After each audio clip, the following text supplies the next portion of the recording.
sorry. I'm sorry. Oh my gosh. I loved this Raw. I loved everything about this Raw. Maybe except the Divas match. That's the only thing I did not like.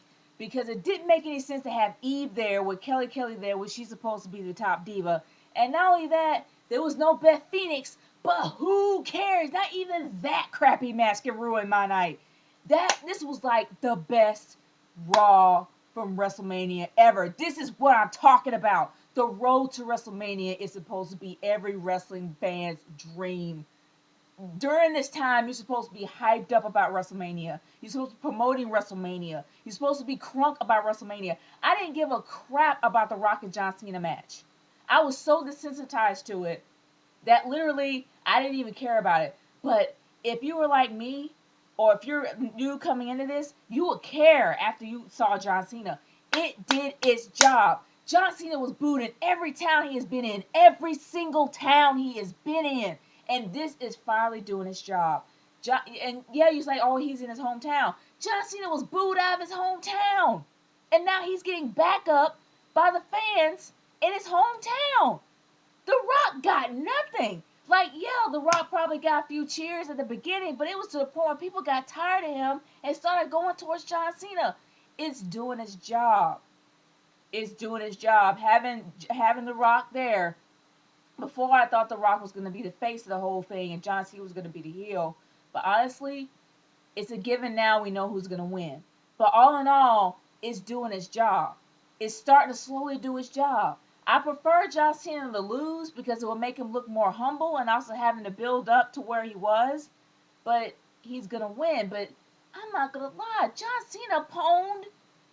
He freaking pwned The Rock. Who would have ever thought? Yes, The Rock probably said a few things and have a few catchphrases, especially about the stick his finger up his, well, was it stick a feather? I don't know, stick a feather up his ass and call him jabroni. Or stick a feather, I don't know, stick something up his butt or whatever. The thing is, it's the sheer fact that even when The Rock came out, John Cena owned him on the mic. He owned him the entire time. And he finally actually got the crowd to turn around in his favor. That is something I didn't think I would see. This Raw was amazing. It did its job promoting WrestleMania. You finally see that there's going to probably be a feud between Kane and Randy Orton, which means it's going to probably lead to a match at WrestleMania. Santino Marella is the U.S. champ.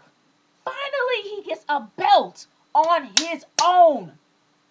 I don't even mark out, but I marked out at that moment.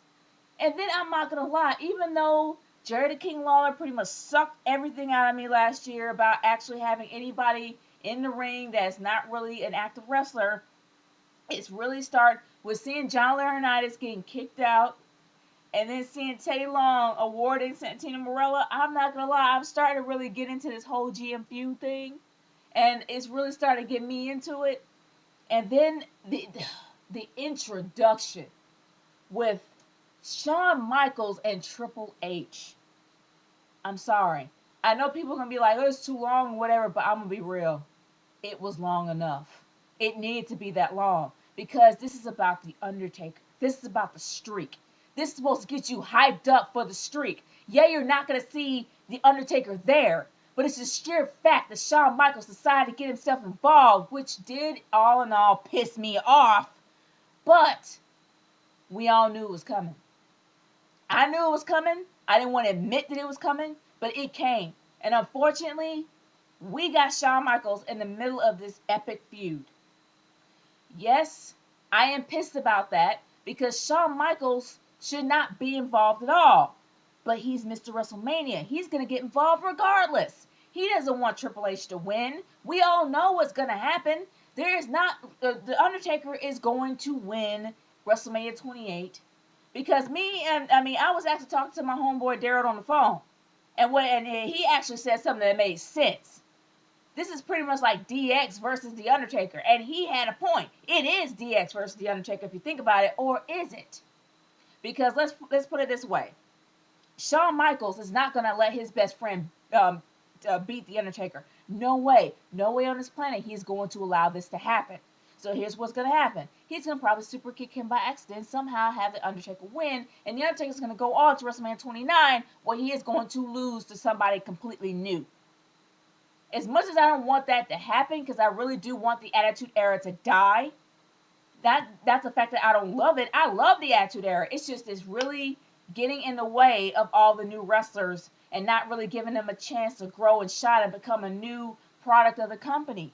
Instead of depending on the legends to actually move the company forward. But all in all, let's face it, The Undertaker's going to win. But regardless of those two, I loved all the matches. I really did. I actually did like Daniel Bryan, CM Punk, Sheamus, and whoever else was in his corner. I can't remember.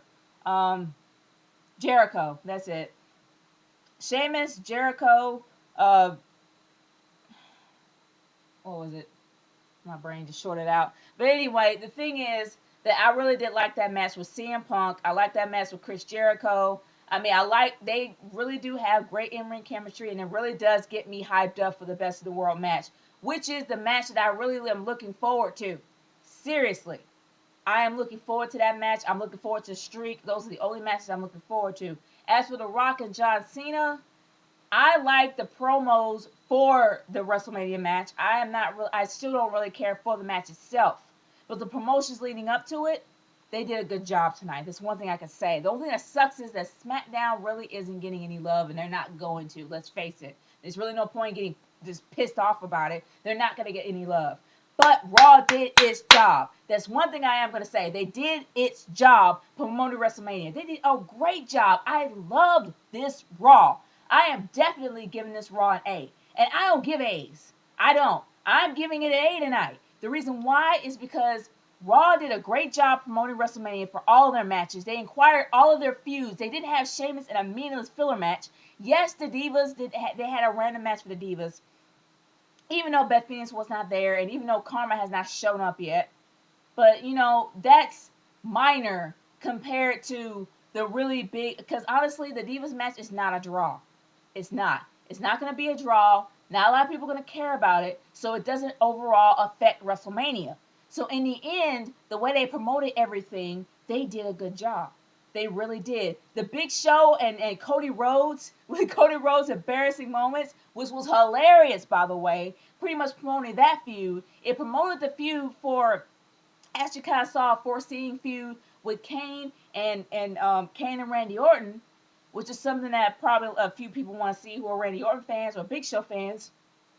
But anyway, they really did a really great job promoting the main event matches, especially the championship matches with Chris Jericho and CM Punk in the Best in the World match. And also, Sheamus versus Daniel Bryan. They did a good job promoting that match when they did the tag team match.